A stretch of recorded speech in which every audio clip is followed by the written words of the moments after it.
You've all seen the transfer rumour by now, at least I hope you have, so you know it's someone else's rumour and not my one. But apparently West Ham United are interested in Man United striker Rasmus Hojlund, should they decide to cut their losses in the summer transfer window. Now I know what you're all thinking. Slow news day, Gio. Yes it is. However, we're not a news organisation, we're a fan channel and we discuss things hypothetically. So that's what we will do in the second half of the video because I quite like him. I'm going to struggle to make my case on this one. I'm going to do my best because I quite like Højlund. But in the first half, I want to discuss a different striker, and that's Daniel Cummings and the situation around him. Because, to be honest with you, I was waiting for two things. A, Brendan Rodgers' reaction, and B, if we'd have him signed up by now. And we haven't. That concerns me just a little bit, but I think we've maybe missed a bit of an opportunity for getting him in the January transfer window. But let's start with the Celtic side of things. Because towards the end of the January transfer window, Brendan Rodgers was asked about Cummings and the fact that West Ham were interested in him. And you got the most standard, generic response you will ever get from a manager regarding a young player not getting opportunities at his club and maybe going elsewhere to seek those first team chances. Because he basically said, well, he's a young lad, he's got to get his head down, and if he wants to make it into the first team like Callum McGregor, then he knows what he has to do.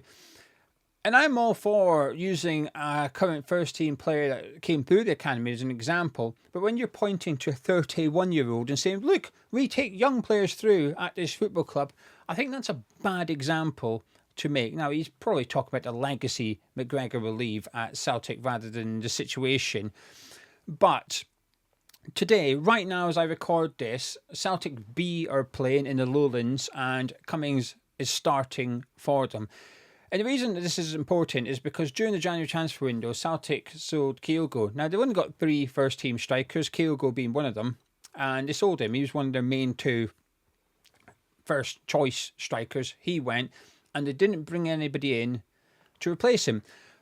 And there was an air of disappointment regarding that. They got linked to plenty of different strikers. They still are being linked to different strikers that they're trying to get something wrapped up now so that come the summer, they know who is coming in to join them.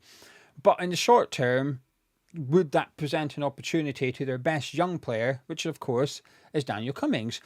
And he hasn't signed a contract with West Ham yet, or from what we're aware of.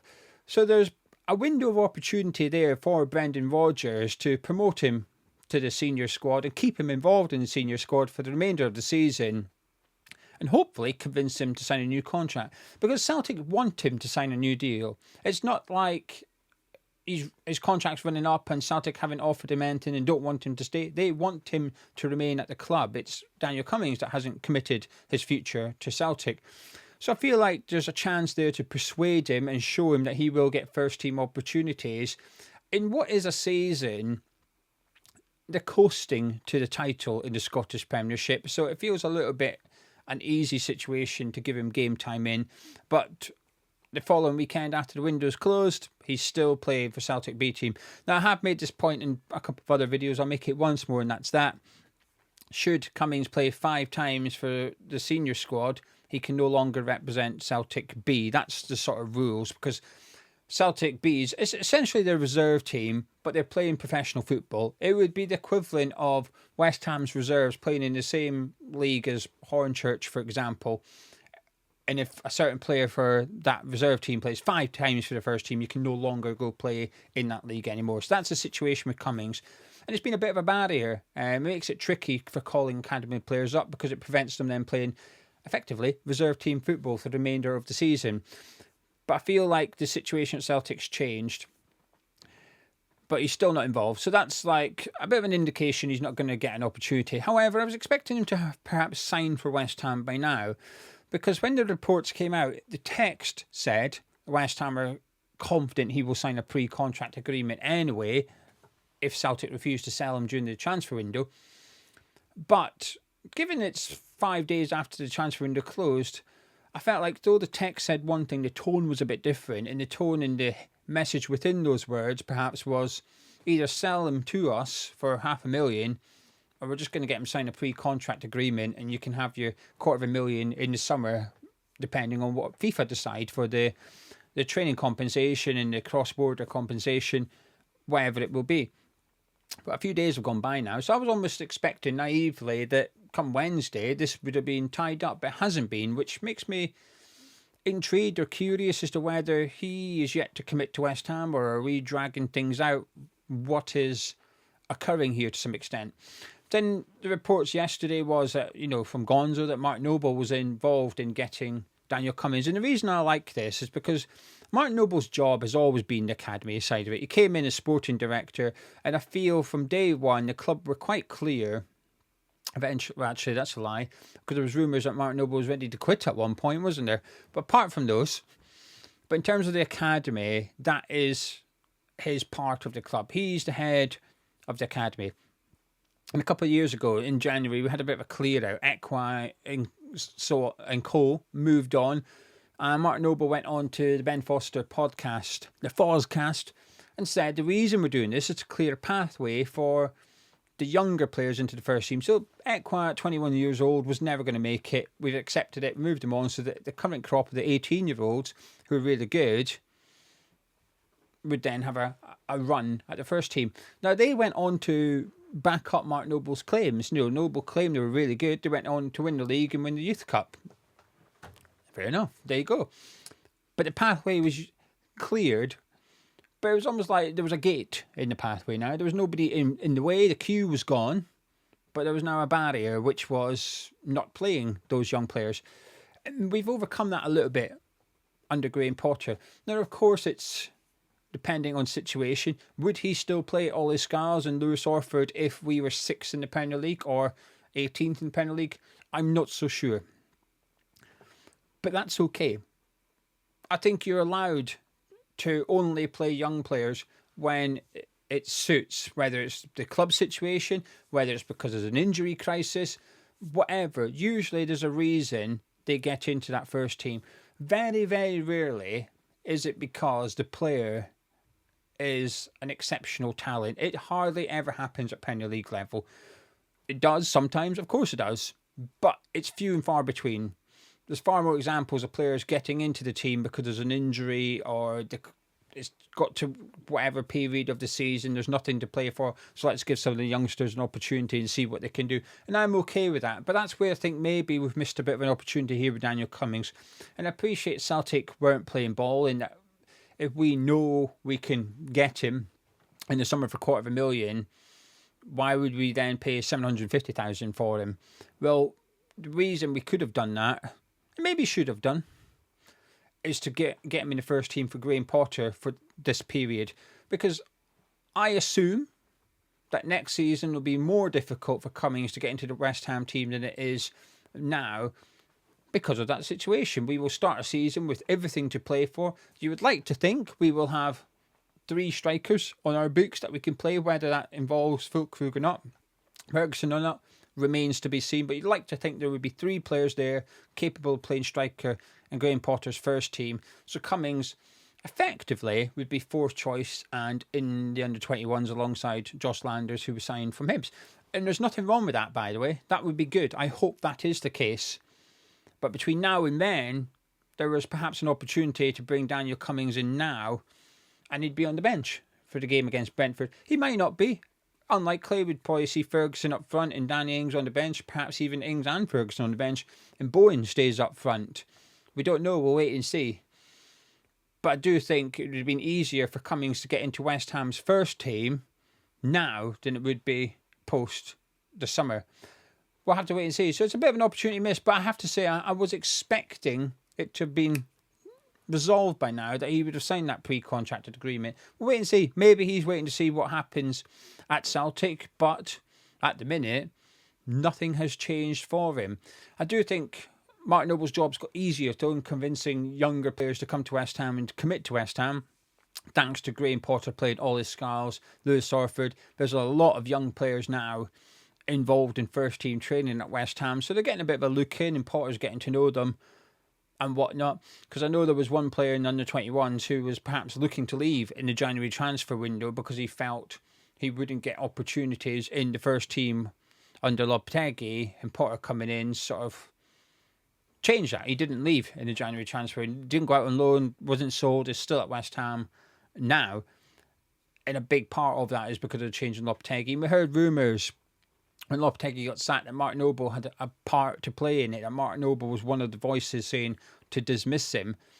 And I appreciate that will be down to form. There was some talk the first team players weren't happy with Lopetegui and they were feeding it back to Noble. But I do wonder maybe that academy part of it, Martin Noble was sitting there thinking, hang on a minute, like, if the head coach ain't going to play the academy players, I can't do my job. I've done my job because he got a lot of our top young players, like George Earthy and Lewis Orford, to commit to signing to West Ham, even though there was no evidence. Martin Noble couldn't point to anyone and say, here's your proof. I guess George Earthy to some extent was. But before George Earthy, at the end of last season, there was very few examples of players getting into the first team and staying in it. But now there's something. There's proof with Graham Potter. If you're good enough, he'll play you, regardless of how old you are. That's got to make his job easier in securing young talent. So hopefully Cummings ends up joining us. I just thought it might be done by now. I felt like it was a sell him to us, or we're taking him anyway. Nothing's happened yet. We'll wait and see. In regards to that Rasmus Hojlund one, I know. I'm not saying it's true. I don't believe it either. Right? I've seen it, and I don't believe it. But, hypothetically, I wouldn't be against it. I like him. I like Hojlund. Now, I didn't know Rasmus Hojlund from Atalanta. I don't know. Well, as I said, I don't watch Italian football. I've watched a bit of it this season. I've watched Napoli. I've watched Napoli this season a handful of times. Not very often. 4 or 5 games I've watched Napoli, right? It's a bit pathetic, really. If I had a CV, I wouldn't be writing it on my footballing CV. I would just put it down to job experience and away we go, right? This weekend, I'm watching German football this weekend. Anyway, not that. That's... Well, if you want to make it relevant, the striker Brighton signed in January, who's remained out on loan. Unbelievable player. Stefanos Zmikas. I think he will be a top player. From Nuremberg. I would have loved him at West Ham, and the addicts could back me up on this because I put a screenshot in the chat that I was going to be doing a video about him now to say this is the striker I'd love in this summer, please. But he's joined Brighton. I think he's going to be a top player, top player.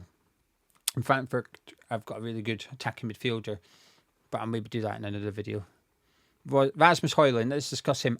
Listen, there's far more evidence to say he's rubbish than he is good, okay? This isn't... If someone comes along and says, I think he's crap, we shouldn't sign him, you're not going to get an argument from me, okay? I have little evidence to back up my like for the player. So I didn't know him when he was in Italy. He came over to Man United, 65 million, 72 million, depending if you include add-ons or not on the fee, but a lot of money, regardless. And the rumours are that we're interested, but the report itself, I went and had a look at the actual transfer rumour.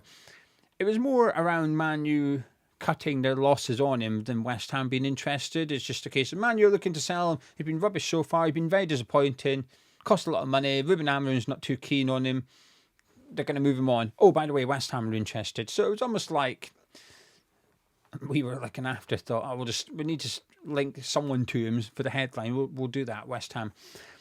But I'm not against it. And I'm not against the player. And I'm not against the kind of a strategy of looking at those clubs like Man U, Man City and Chelsea and Liverpool, that if there's any players they've got that are looking to move on in the summer, I don't think it's always a bad pool of players to look at. And for those that are thinking, no, bad idea, I present to you Lewis Hall. I think he's been the best left back in the Premier League. Him and Anthony Robinson and Kerkez, I think those three have been head and shoulders above the other left backs in the Premier League this season. But Lewis Hall, granted, he's a young player. He was only 20, still is only 20. When Newcastle signed him from Chelsea. But my point is, it was a player that wasn't really going to get a look in at Chelsea. He's gone to Newcastle. Superb. So I wouldn't mind keeping an eye on those clubs and seeing who the movers and shakers are this summer. You often see a couple of Liverpool players being linked with moves away, and I think I wouldn't mind him, and I wouldn't mind him at West Ham. But the reason I like Hojlund is his movement. Listen, his goal scoring rate is not good, okay? However, for the last couple of years, a lot of people, including ourselves, will, when you get linked to a Chelsea player, you go, yeah, but look at the club. Bit of a shambles, right? Can you really judge a player based on the club? I think you'd be doing the same right now if you're looking at Spurs players. You'd go, yeah, listen, not a great season, but look how bad Spurs have been. Can you really judge a player? And I think you can put Man United in that bracket, not just this season, but the last couple of seasons as well. Although they've done quite well in terms of trophies and finals under Erik ten Hag, it's not been a great club. And it's got even worse under Ruben Amorim. But I like what I see from Hojlund. Is he finished article? No, but he's only 22 years old. And I think he's a bit like Nicholas Jackson, one of those players you look at. I think you can sometimes forget how young they are because it feels like they've been around a while, playing first team football week in, week out. I think you sometimes forget that they're still quite a young player. But with Hojlund, I think his movement's really good. I think his hold-up play is pretty good. The runs he makes is good. He gets no service at Man Utd. Does his finishing need work? Yes, it does. But I like the profile of him quite a bit. Now, the rumour said 40 million for Rasmus Hojlund, and I think that would be about right. I think that would be, if I had to pick today between Hojlund and Ferguson for that price, I'd go for Hojlund. Now, my opinion might change come June. You asked me that question. I might say, actually, Evan Ferguson, please. He was fantastic. Stayed fit, scored every week, qualified for European football. Happy days. Let's keep Evan Ferguson here. But today, I'd prefer Hojlund. So I don't believe the rumour. I don't think it's true. I kind of hope it is, because it would suggest that we're looking already at strikers for the summer transfer window, and I hope we are doing that. I expect us to be doing that as well, by the way. Not just strikers, goalkeepers, centre, every position. I expect us to be monitoring every position at the club and players that we could bring in for that position and for that role as well. Two different things, but the same result, really. Rasmus Hojlund to West Ham? Yeah. Do you know what? I'd be up for it. I think there's better strikers out there for 40 million, but I think there's a good player in there. And that might come back to bite me in the arse. And I expect most people to disagree with me, and I get it. I do get it. Like I say, you're not going to get a return. This isn't going to be a tennis match debating why Hojlund's a good striker. I've got no evidence except I watch him and I like what he does. I like the way he moves, and I think there's something to work with there. That's about as far as it goes. Anyway, I'm going to love you. I'm going to leave you, and I'll be back tomorrow discussing goalkeepers, because someone on Patreon said, can you discuss goalkeepers? And someone backed him up and said, yeah, discuss goalkeepers. We're going to discuss goalkeepers. I'm going to tell you which keeper I think we should spend big money on in the summer transfer window, because I think he'd be an excellent number one for West Ham next season. Right, drop a like on the video, click thumbs up, subscribe and have a chat. Catch you in a bit.